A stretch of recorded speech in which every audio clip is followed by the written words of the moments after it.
best way to learn how to play bass? Is playing in a jazz band. Like most instruments, honestly, is playing jazz.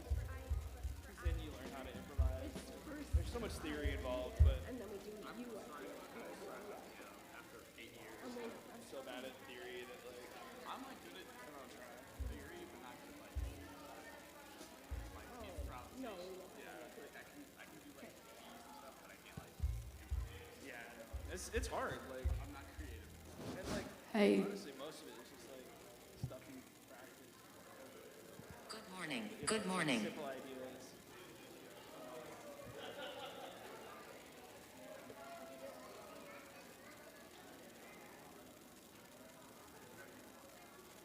Good morning. Let's get some kids up here to help us sing our first couple songs this morning. I'm Maya and I lost my voice, so we are going to sing together in a big way this morning. Let's rock.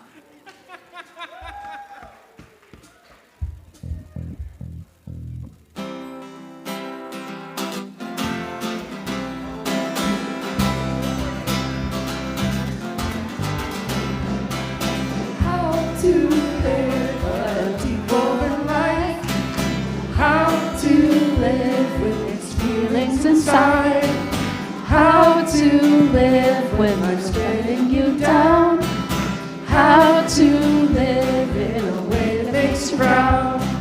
Choose connection. Brave uncertainty. Think big and share one. Now add a little whimsy.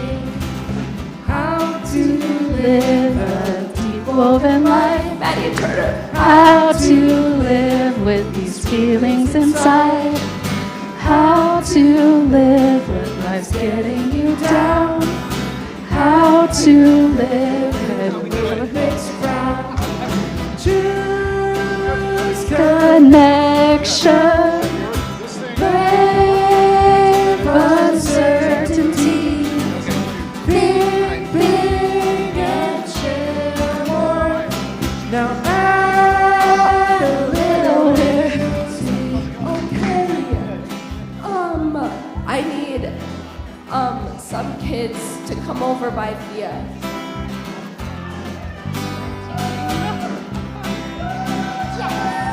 Good job. Good job. Okay. So, Thea and team are gonna lead this side, and then Bjorn is gonna lead your side. We'll start out. So, 1, 2, and go. How to live a woven life. How to live with these feelings inside. How to live when it's getting you down. How to live when it makes you proud. All right, my side. How to live connection. Brave uncertainty. How to live when life's getting down. How to live in a way that makes you proud. Choose connection. Brave uncertainty. Think big and chill down. Now add a little weight. How to live connection. How to live uncertainty inside. How to live and share one. Now add a little whimsy. Everybody. Choose connection. Brave uncertainty. Think big and share one. Now add a little whimsy. One more time. Choose connection. Brave uncertainty. Think big and share one. Now add a little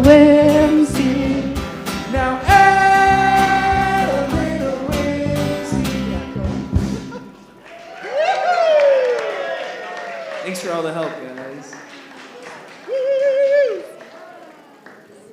Good morning. Good morning.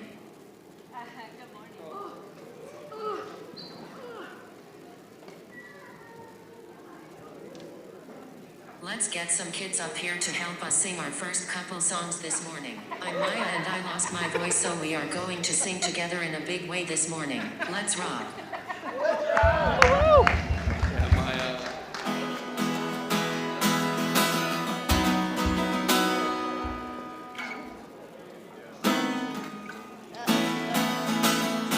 This next one's easy. Everybody should be able to sing along.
Good job.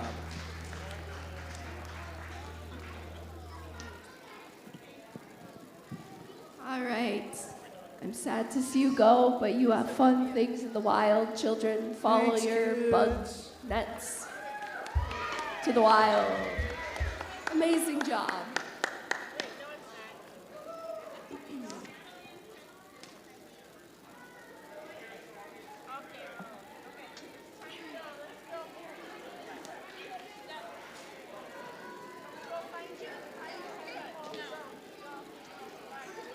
Aaron Lay.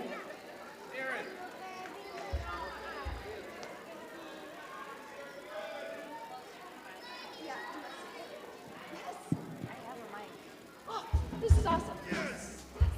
Oh, Katie's gonna sing Indigo Girls with us. This is It's the my best dream thing come I've ever true. heard today.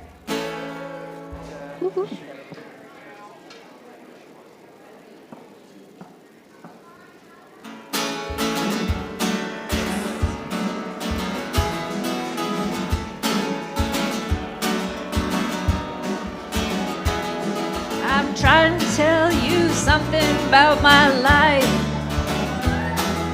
maybe give you the inside between black and white.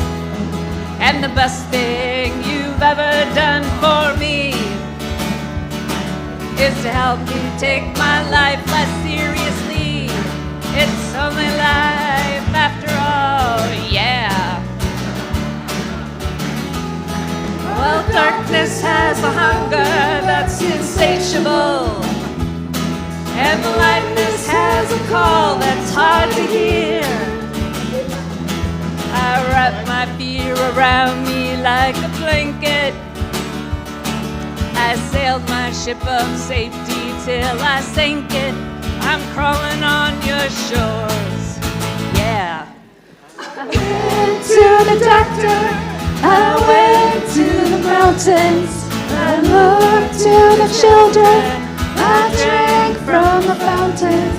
There's more than one answer to these questions, pointing me in a crooked line. Unless I seek my soul for some definitive, closer I am to find, yeah. Closer I am to find, yeah. I went to see the doctor of philosophy with the poster of Rasputin and the beard down to his knees. He never did marry or see a B-grade movie. He said he could see Mormons and he said he could see through me. I spent 4 years prostrate to the higher mind. Got my paper and I was free. I went to the doctor, I went to the mountains, I looked to the children, I drank from the fountains. There's more than one answer to these questions, pointing me in a crooked line. And the less I seek my source for some definitive, the closer I am to find, yeah. Closer I am to find, yeah. Ooh.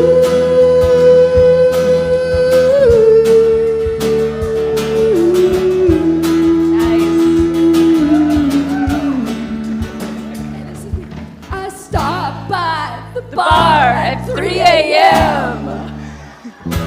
to seek solace from a bottle or possibly a friend. I woke up with a headache like my head against a wall, twice as cloudy as I'd been the night before, and I went in seeking clarity. I went to the doctor, I went to the mountains, I looked to the children, I drank from the fountains. We go to the doctor, we go to the mountains, we look to the children, we drank from the fountains. We go to the Bible, we go through the workout, we read up on revival, we stand up for the lookout. There's more than one answer to these questions, pointing me in a crooked line. And the less I seek my source for some definitive, the closer I am to find, yeah. Closer I am to find, yeah. Closer I am to find,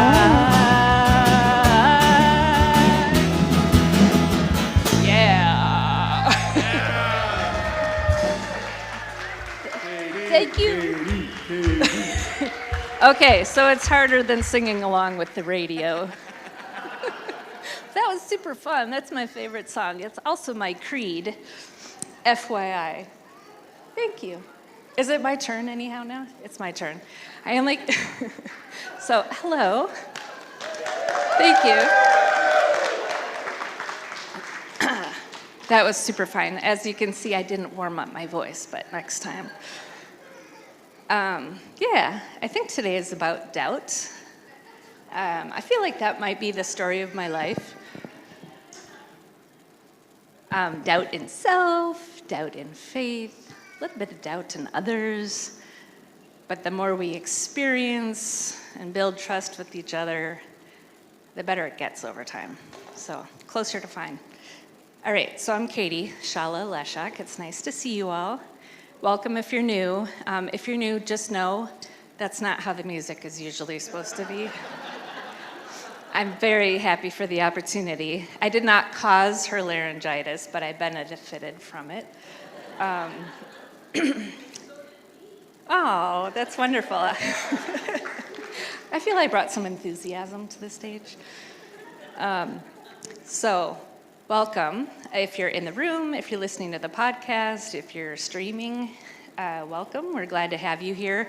If you're in the room, we have tea and coffee over here. Ashe is over there, can show you around to what's available. We have bathrooms down the hall. If you need one that's gender neutral or accessible or has a changing table, there's signs that point you in the right direction. So this week, we have a lot kind of coming up. So it's Sunday, so let's read the Sunday paper. Can you pull out your Sunday paper? And some people like to take out all the things and read them in order, and some people like to choose their favorite section first. But just for the sake of time, we'll just kind of highlight a couple of things in order. The kids are wild, clearly. Heidi and Della have a wonderful thing going for them these few weeks, and they have the older kids working and taking leadership in that, so that's really cool. It's one thing I love about Fabric is we take our kids seriously, the young ones and the older ones as they grow. Another thing that's coming up is tomorrow is What's Up with Fabric. So in a business organization, this would be like your annual or semi-annual meeting where you get the boring updates, but because we're us and we're Fabric, it'll be a really nice gathering to come and see what is actually up with Fabric and also be a part of coming together and talking about what makes us Fabric and what do we want to see up with Fabric moving forward. So it's a fun time. There's food. You can bring your kids. You can partake in things. Yes? That's a great question. Where is it? So it's tomorrow night, 6 p.m., and I think it is at the Center for Belonging, which is on Aldrich and 35th. Yes, that's a great question because it's not written down here. Oh, look at that. If you look at your insert, where? On this thing, there it is. Yes, there it is. So you got to read the whole Sunday newspaper to find all the info you need. The other thing is it's the Spring Giving Challenge. I personally am not a huge fan of talking about money, but I am a huge fan of Fabric and the role that it has played for me over like almost 20 years. It's crazy because my kid is 19. We started when Sage was like 9 months old. And I came ready to like fend off the radical, witnessy, what's the word? Evangelical people who try to convince you whatever. And then next thing I knew it, I had told my whole life story to Steph, who had welcomed me, and I had signed up to work in the nursery once a month. So, and then it just went from there. I feel particularly committed to the kids program because it was so meaningful to my kid, who would not be a part of this thing where the older kids help the younger kids because I hate children, is what he said. I'm thinking that might change over time. But Sage still does the live stream, and Heidi and Della and Maya over the years just figured out ways to engage Sage and really welcome them for who they are in their fullness. So when I think about money, I'm like, this is something that's of value to me. I want to see this continue. And so over time, I moved from, dropping some cash when I had it into the little hats here to being a regular giver and then gradually increasing that as I felt able. So I encourage you to just think about like your connection to fabric and what it means to you, who are the people that do the work, and how can we help that be a sustainable effort going forward as we are in community together and bringing new people in.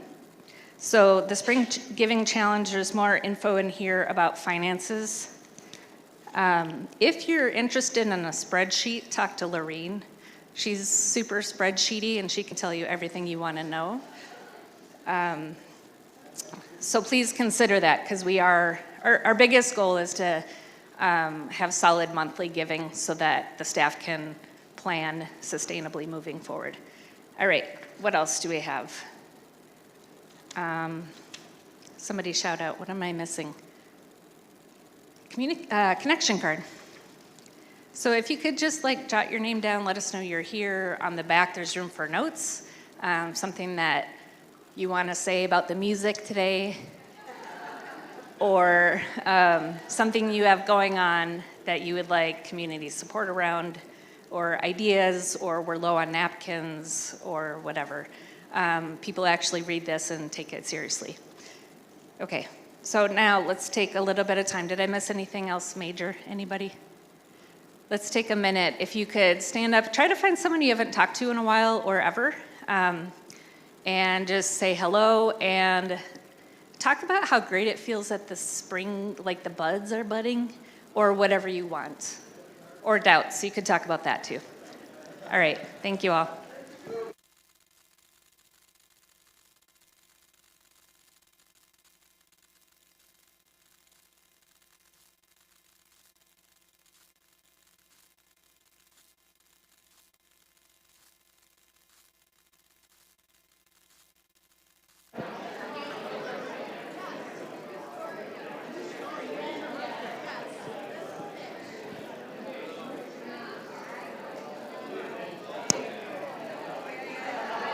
Hello. Just testing if you can hear me. It sounds like you maybe can. Testing, testing. Oh, good. Great. Thanks, crew back there. So those faces in the back that you can't see that I can see, yay, thank you to them. Thank you to you people, humans, wherever you are, whenever it is that you're tuning in. It is so special to connect how you do. We love hearing about the people who say, I've been watching the live stream, and sharing how it impacted them, sharing a story that came from it, sharing what it meant. So that makes our day. So thank you for doing that. And mostly just thanks for being. I hope you can feel the warmth in this room from these fine humans here coming through the digital space. Yeah, the people on the live stream can hear us, Rick. Oh, so say hi to the camera. You're being monitored. Yep, yeah. So yeah, we'd love to hear from you on our connection card online at fabricmpls.com, or however you find to add comments. And yeah, just continue watching, enjoying, and feel our love from here. Thanks.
Good morning, everybody.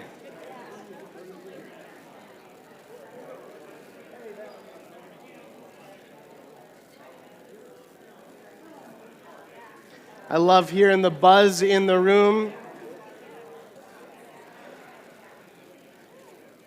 Can we give one more round of applause to the band and the flexibility and adding Shala's voice to the mix? Yeah? Fantastic. That was so fun. Well, it is good to see all of you today. I was just talking with Susan about how these signs of life popping up is the stuff that in the late winter, somewhere between the second to last and the last snowfall of the spring that nobody wants. Like I saw hostas and sedum kind of coming out of the ground this week, and that's the stuff in that snowfall that I think about. It's coming. I just have to trust it's coming. This sort of new greens poking up out of the ground. That is the stuff that keeps me going in the late winter, early spring. So glad to be in this time of year and seeing some of that new life pop up. It also, during the series that we're in, the Seeing Things series, we're using Easter stories, like biblical Easter stories of a variety of flavors, like Jesus reappearing to people, and they think they're seeing things, and others think they're seeing things, and using these as a sort of frame, like a Viewmaster slide, to look through, to examine, to think, kind of wonder at our own lives about a little bit. So today we're going to be using one of the stories that I think is one of the more loaded Easter stories, at least in my life. I feel like it's one that's kind of been, it's weaponized often, right? It's the story of, like when I say, don't be a doubting Thomas, a lot of people know to say Thomas there, right? So we're going to talk about Thomas. I think Thomas is one of those characters who's gotten a really bad rap. I think he's been used as a negative example of what we shouldn't be, to talk about things like doubt or like the need to see something to actually trust it, right? And so, 2,000 years he's been getting a bad rap, the doubting Thomas thing. We've turned his name into an insult, something you call somebody who maybe won't take your word for it. Someone who needs proof, maybe somebody who's being difficult, right? But here's what I want to suggest for today is that Thomas wasn't being difficult, that Thomas was being honest, and that honesty, that refusal to pretend that he was okay when he wasn't, to perform some kind of trust or belief that he didn't have, might be exactly what brought him back into the room, into belonging. So just to recap, we'll tell the story. I want to tell the story of Thomas, so we're kind of all on the same page about what we're talking about. So to set the scene, it's recorded in John 20. It's up on the screen there. So Thomas is not in the room. It's the evening after a whole bunch of other things have happened. So Mary ran to the tomb and found where Jesus was apparently, his body was being held, and he wasn't there. And she ran back and told everybody, we saw Jesus, and then he showed up to them and in the room that they were locked in, right? So all this stuff has happened. The disciples, the friends, they're all huddled behind locked doors. They're afraid. They're bewildered. They're not sure what to do next. And Jesus shows up and he shows them his hands that are all scarred up from the way he was killed. And he breathes peace on them. I mean, a whole lot of wackadoodle stuff happens in this story. But Thomas wasn't there. So we don't know why. He wasn't there. Maybe he had to just go take a walk, right? Get some air, put his feet on grass. I know that when I'm feeling incredibly activated, high emotions, that sort of thing. One of the things I know about myself is it actually helps to move my body. I wish I did it more than I do. But maybe that's what he was doing, right? Or maybe grief just does that when you're experiencing deep grief. I mean, how many of you have, in the moment of grief, after losing a close friend or a family member, said or done or thought some weird stuff, right? Unexpected things. For whatever reason, he's not with these folks. And he comes back to the room where everyone else is. The others find him, and they say, "Hey, we saw Jesus, the guy who was dead." And he's like, BS, right? He just doesn't know what to do with that. And in the original language that the Bible's written in, this old version of Greek, it's really visceral. Like a lot of times when we hear this story, it's this sort of spiritual Thomas going like, "Unless I see the wounds of his hands and his side, I won't believe," right? And there's this kind of classical old white-haired white man, sage, wise elder who's going, "I just need to see to believe." But really what he's saying is like he comes in and he's not being polite. He is vivid and visceral. He's like, "Unless I put my finger in the hole in his hand, unless I thrust my hand into his wound, I don't buy it. I don't buy it." Right? So it's not a mild maybe, it's a raw demand. He's just dripping with grief, maybe even anger. It's like, show me the wound. Don't tell me it's okay. Like his most recent and maybe now permanent memory of this person is intimately tied to his death. Like I think of like when I've been around death, especially people close to me. I'm thinking of like my grandpa. I was with him when he died. And when I think of him now, there's a whole lifetime of memory. But when I think of him, my most recent memory is kind of the most permanent. Is the first one for me that comes to mind, were those last moments. It's hard to separate our memory from those moments. So all this happens, and then a week goes by, and Jesus appears again. And this time, Thomas is in the room. And the first thing that he does is he turns to Thomas and he says, "Here, like touch the wound. Here you go." Right? Reach out your hand and touch.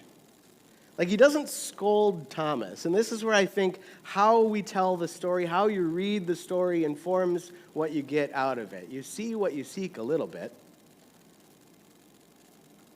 He doesn't scold him. He doesn't say, "Why couldn't you just trust the others?" He shows him exactly what Thomas asked for, to see it, to touch it, to get up close, right, in order to trust what he had heard. And in that moment then, Thomas falls to the ground and embraces him, and he's like, "Oh my God," right? So it's this kind of beautiful moment. Now, again, whatever you believe about the idea of resurrection, about the sort of like, is this a biological possibility, right? That you can feel what you want about that. I think that the way that we experience the story, though, the way we put that viewmaster up, helps us to get at the story a little bit in ways that we don't need to. I don't need to worry so much. I don't feel the need to worry so much about did it happen exactly the way that I was taught. What I want to do here is to slow down and look at what Thomas really did, because I think that I have often read this wrong. Like he didn't hide his doubt, his anger, his big feelings, his experience of what was going on. He didn't perform belief that he clearly didn't have in that moment. He didn't sit in the back of the room and smile and nod and go through the motions. He just said the true thing. for him. He said the honest thing, the hard thing, the thing that probably felt embarrassing. He probably felt a little exposed, saying, I don't buy it unless I see it myself. Maybe it even felt a little dangerous to say it in a room full of people who claimed they'd already seen it, right? Like, hey, we told you. I think that oftentimes when we hear about Thomas, it's talked about like a failure of faith. And faith and trust are the same word. Like it's a failure of faith. And I don't think that this is a failure of faith. I think this is an extraordinary act of courage. The courage of honesty, because he said the true thing, because he named what was real for him. He got to be there.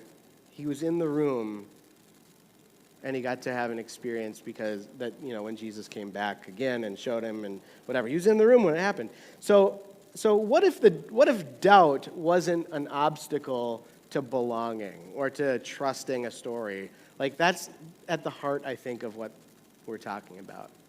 I don't think that doubt and trust, doubt and faith are opposites. I think they are intimate cousins, right? Like, well, that sounded wrong. They are.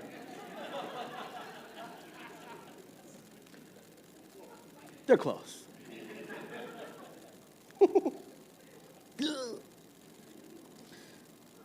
I think they're really close. I think you can't have one without the other. I think we need doubt. We need skepticism. How many of you, like me, feel skeptical anytime you hear these stories, right? Like, I don't know I wasn't there.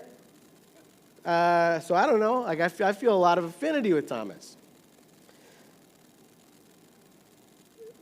Fred Rogers, I think, doing a hard pivot here.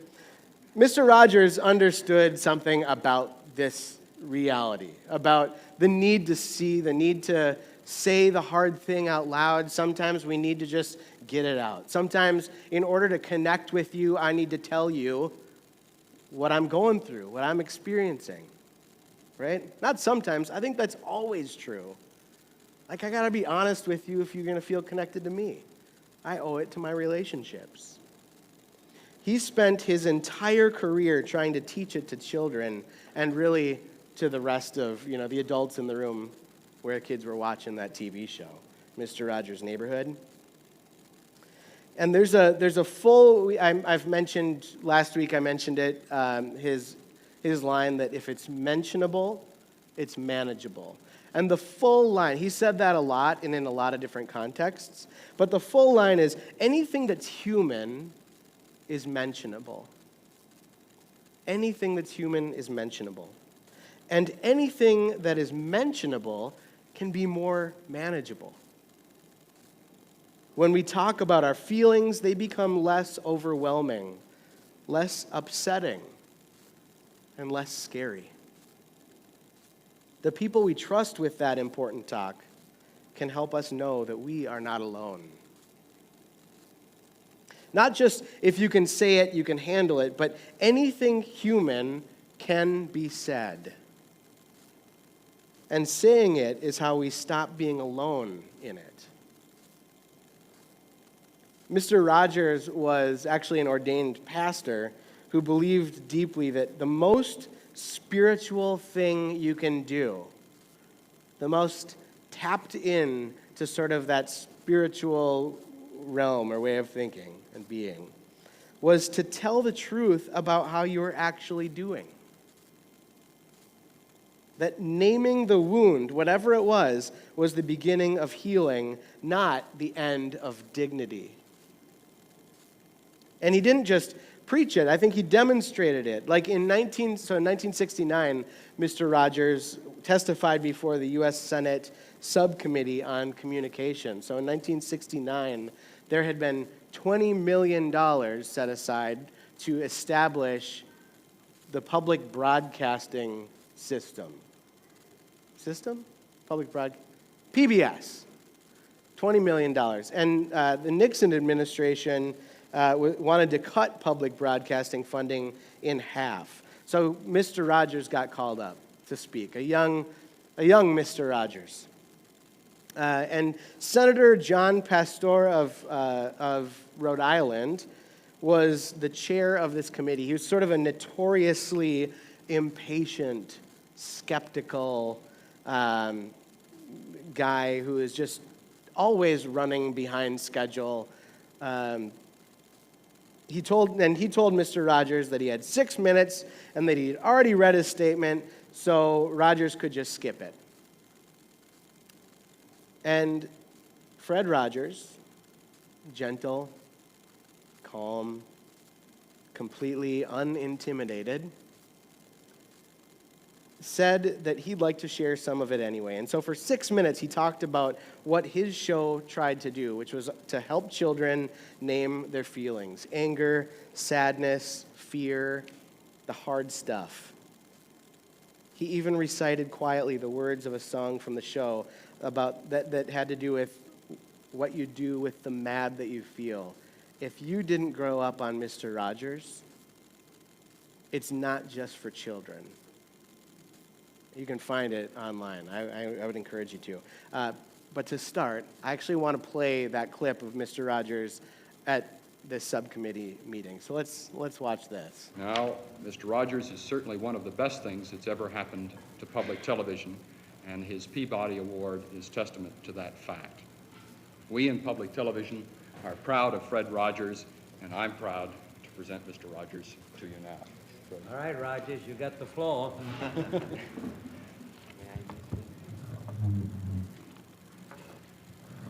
Senator Pastore, this is a philosophical statement and would take about 10 minutes to read, so I'll not do that.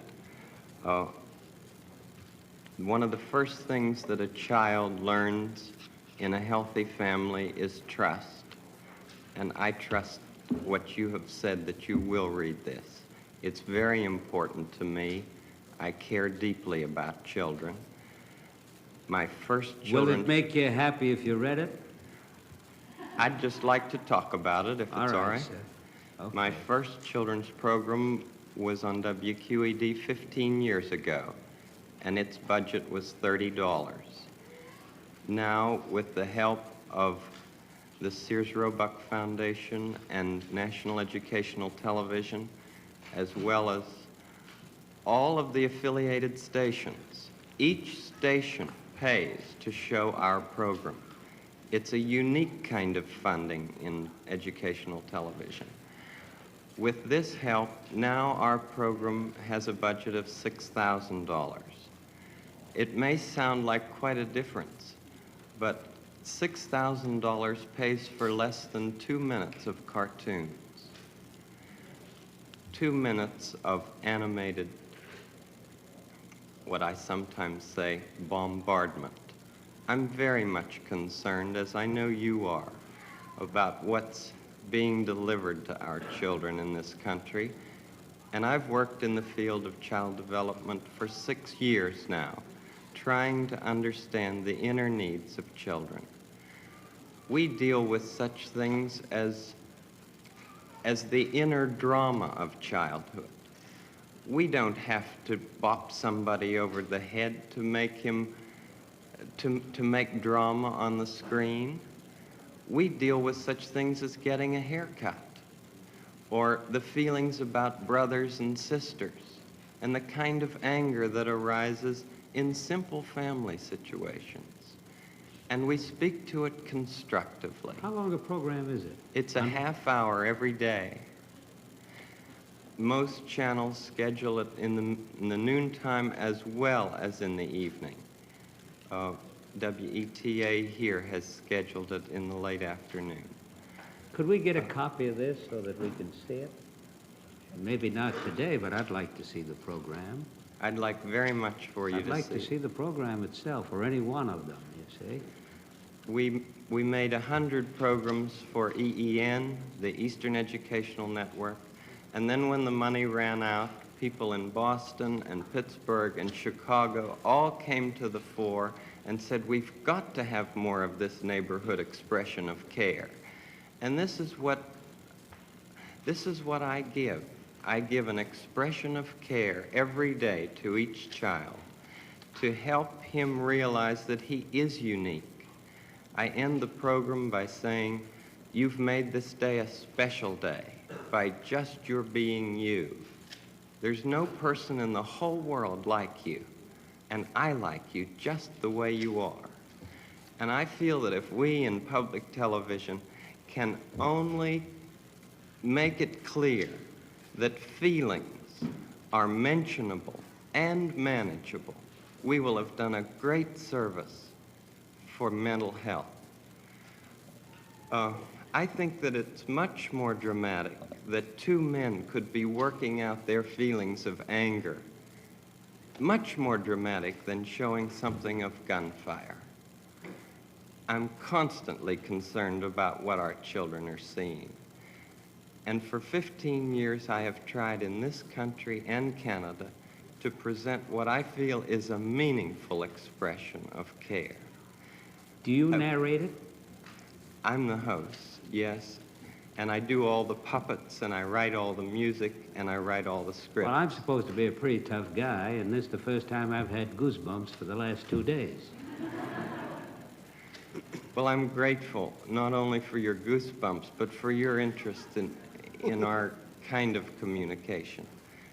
Could I tell you the words of one of the songs which I feel is very important? Yes. This has to do with that good feeling of control, which I feel that children need to know is there.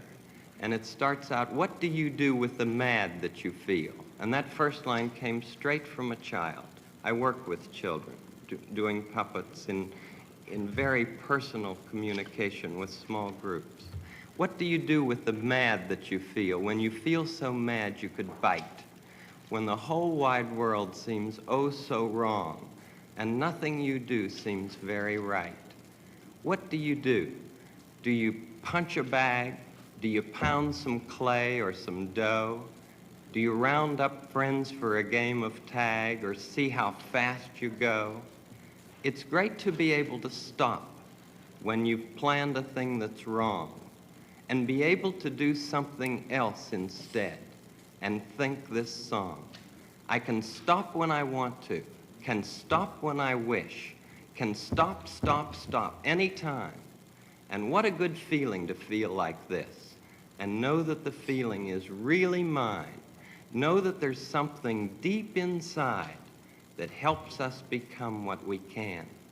For a girl can be someday a lady, and a boy can be someday a man. I think it's wonderful.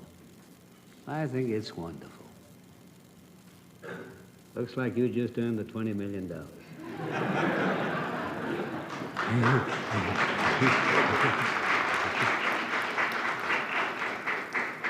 So, kind of gave me goosebumps watching. I just watched it last night and all week. An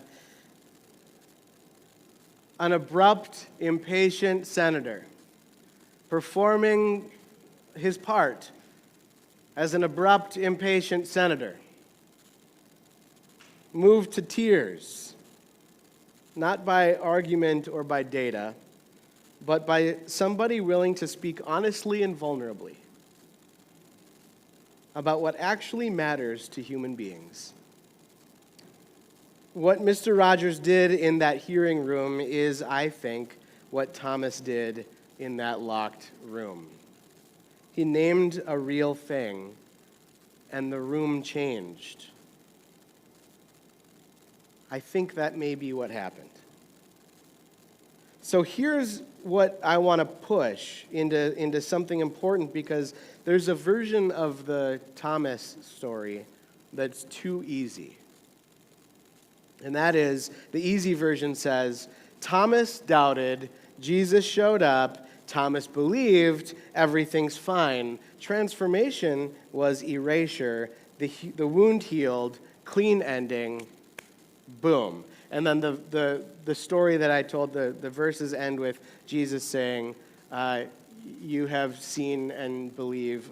Blessed are those who have not seen and yet have come to believe. And I think that more often than not, in my experience of growing up in the church, was communicated as, you who aren't there in the historical reality 2,000 years ago, haven't seen, but you should believe and just trust it and not ask any questions and don't doubt and don't have any skepticism about this story. I don't think that was the tone of the quote. I think what Jesus was saying is like, lucky are people who get to see and touch and then believe, right? Not everybody needs to see or touch to believe. Sometimes we do. I read it as an affirmation of Thomas, that it's good, it's okay to be skeptical and to doubt. And he had the courage to say it out loud, and it changed the room. It allowed people like me, who I hear a story that sounds unbelievable, but I want to trust the person I know who had this experience. It helps me to stay in relationship, to stay in the room, to not build a wall and go, y'all are seeing things, right? Y'all are nuts. In the story, Jesus showed Thomas the wounds, and the wounds are still there. Like in the story, his body still carries them. So this idea of resurrection, which is just that churchy word, right? Like resurrection doesn't erase harm. New life doesn't disregard the past. Revitalization doesn't erase the past. But I think what it can do is transform it into something that can be touched, named even in the tradition, like venerated. There's a theologian named Shelley Rambo who is at Boston University, and she writes from the kind of womanist tradition and argues that the wounds that Jesus shows, even after he came back to life, speak directly to present-day wounds that persist, that still are on people's bodies, in people's souls, in their brains, right? The wounds of racism, the wounds of trauma, of systemic harm, the reality that people die and it sucks forever that they do, right? And that so theology just means like words about God, like how we understand God, the divine. Like any theological claim about resurrection has to resist what she calls covering over and erasing of wounds. Pretending that the harm didn't happen isn't renewal. Revival, new life, is the insistence that the wound doesn't have the last word in our lives, while still honoring that the wound hurt.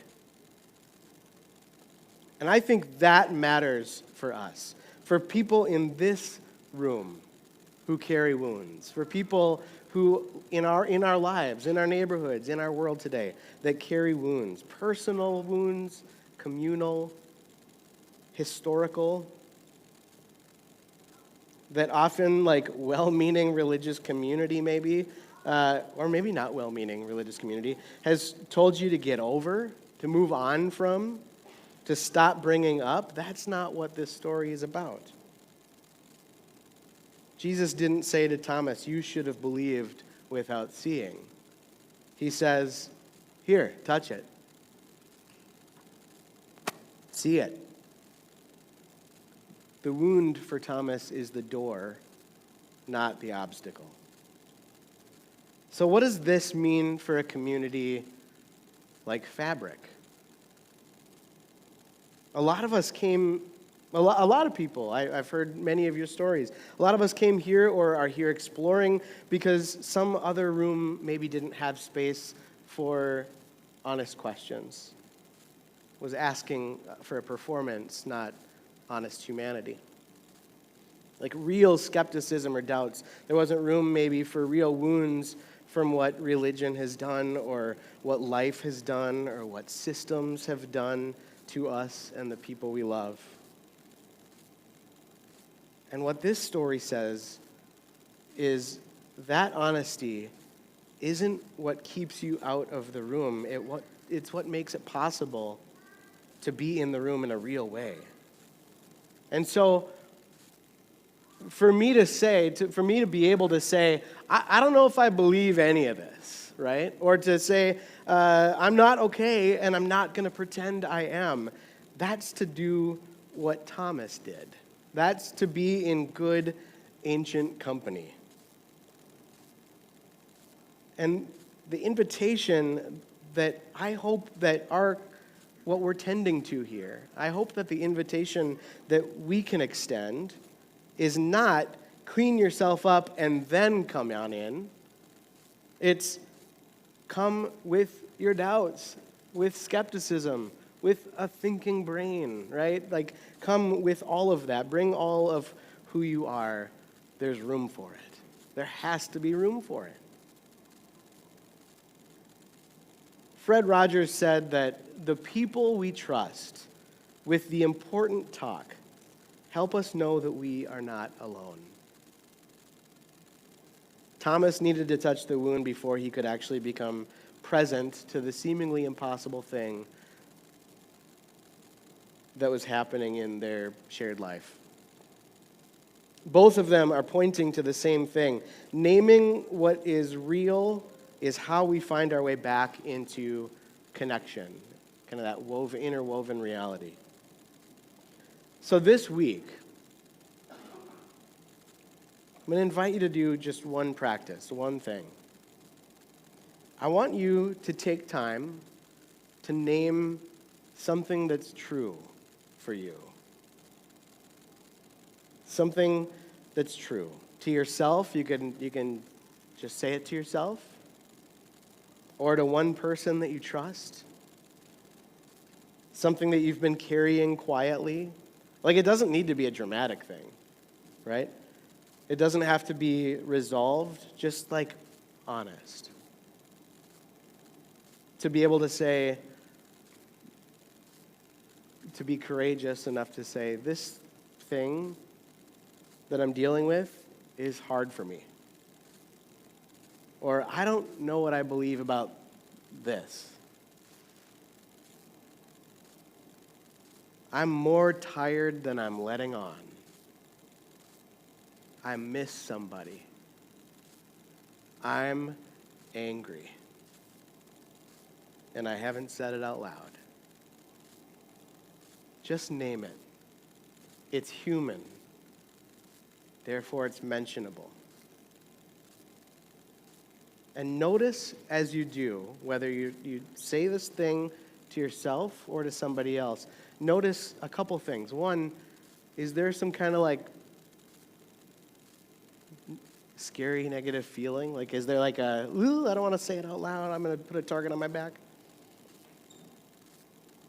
But also, notice what shifts, what moves, what kind of rearranges in your guts a little bit. What shifts even a little bit when the wound gets to be in the room? You don't have to have it all figured out to belong. Just bring whatever your doubt is. Bring something you feel skeptical about. Bring the wound. There is room for all of who you are. May it be so.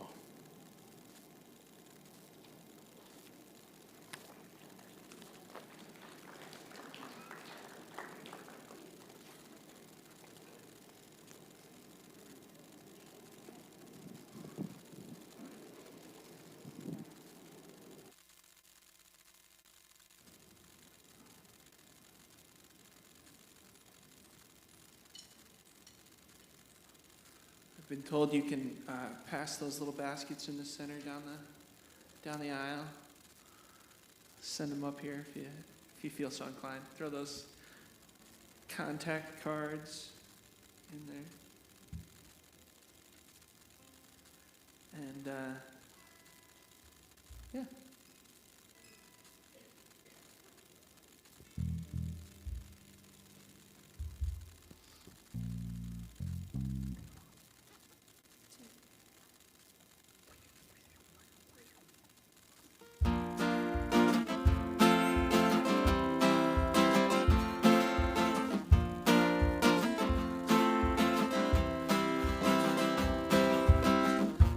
You belong among the wildflowers. You belong in a boat out at sea.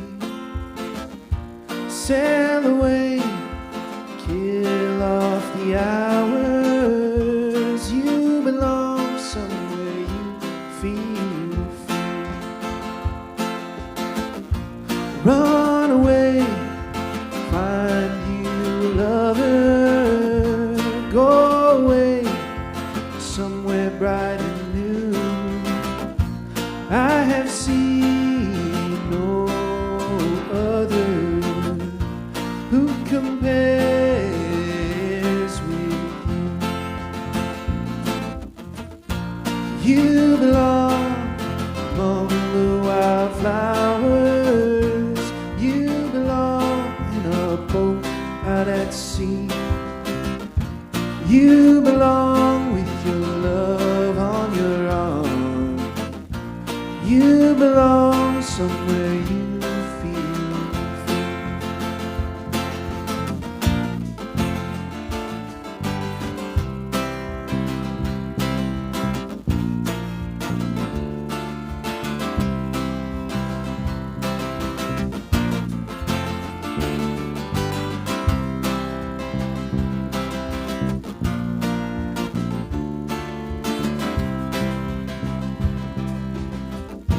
Run away, go find a lover. Run away, let your heart be your guide. You deserve deepest of cover. You belong in that home by and by. You belong among the wildflowers. Somewhere close to me, far away from your troubles and worries. You belong somewhere you feel free. You belong somewhere you feel free.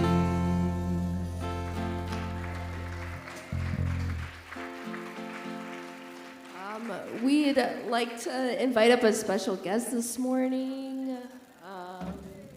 His name is Chris Tripolino. You may And, recognize him. While he is getting settled in, just wanted to kind of go off what the lovely Katie Leshik was saying earlier.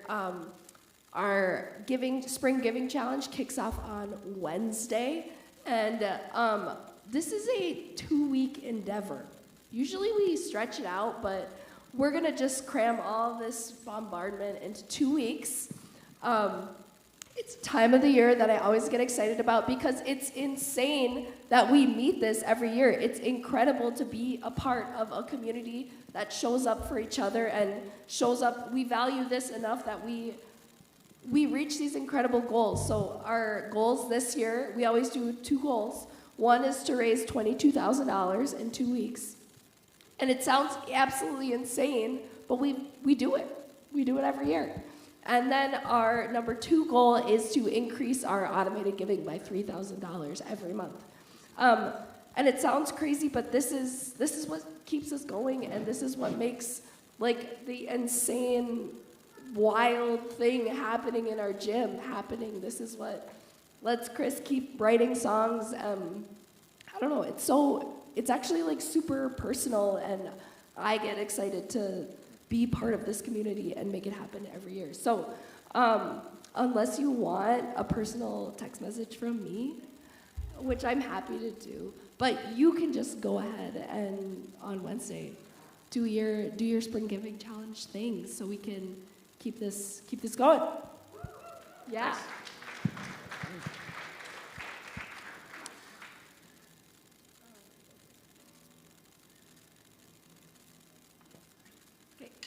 Let's stand up, would you? Yeah.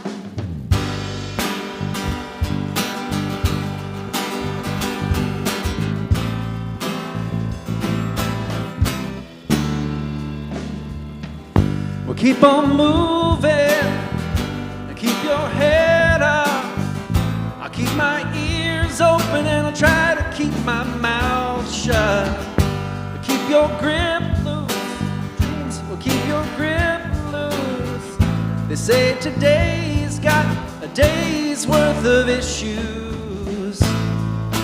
We've all felt some hard times. We've all found ourselves on hard trails. But those hard times and hard trails brought us all right here and now. If you're here, you are home. I hope you hear this. If you're here, you are home. Because we are family.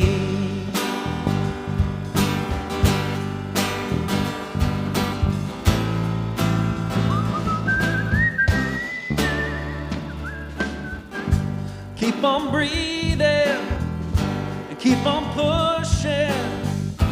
You might find what's happening surprising. Keep your back strong, but keep that front soft. Keep that wild heart of yours beating. We've all felt some hard times. We've all found ourselves on hard trails. Those hard times and hard trails have brought us all right here and now. If you're here, you are home. Sing it out, sing it to yourself, sing it to somebody next to you. If you're here, you are home. Because we are family. Yeah. Sing, home is more than hat hooks. 'Cause home is more than hat hooks. Family's more than blood. Life is more than slowly dying. We got space to make it good. Yeah. Well, if you're here, you are home. You sing that out? If you're here. If you're here, you are home. Yeah, sing it out again. If you're here. If you're here, you are home. If you're here, you are home. Because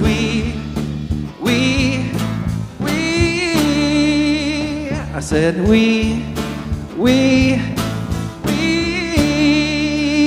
come on, we are family. Yeah. Oh.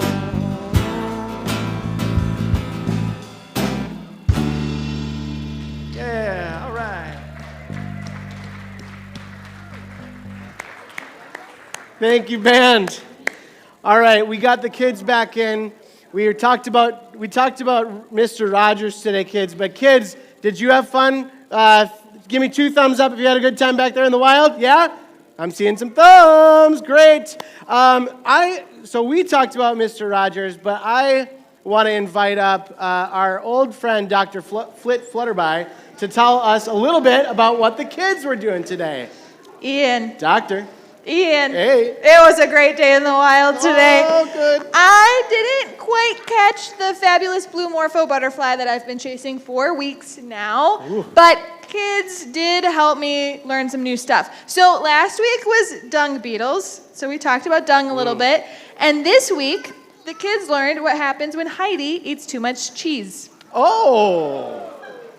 It's a little stinky. It's a little stinky. Getting but personal. It's okay that we learned about this, because then also today we were learning about the herring, tiny little fish, the herring. Itty bitty. Did you know that they toot to communicate? I had no idea. Herring use toots, FRTs, to communicate with each other, to get information, to warn other herring about predators nearby, all that kind of stuff. So kids learned that maybe tooting might not be the way to raise their voice, but that they, even though they might be tiny, can raise their voice and speak up for what they believe in. Wow. They learn to speak up, speak out, and stand up for what they believe in. Every kid should know how to do that. That's wonderful. So that's what we learned this week. Next week there will be another mighty lesson from another mighty creature, and maybe next week I'll catch the blue morpho. Oh, we can only hope. And maybe next week our kids will bring their friends to the wild with them to help us look for the morpho. That's So, amazing. That was today, and if you see Heidi, don't give her any cheese. She'll try to convince you otherwise, but she really shouldn't have any. Well, thank you, Dr. Flutterby. Thanks, Ian. Well, whether it's dung beetles or fish farts or just hot air coming out of me, come back next week. We'll see what happens. Thanks for being Fabric. Thanks for being here, everybody. Have a great day.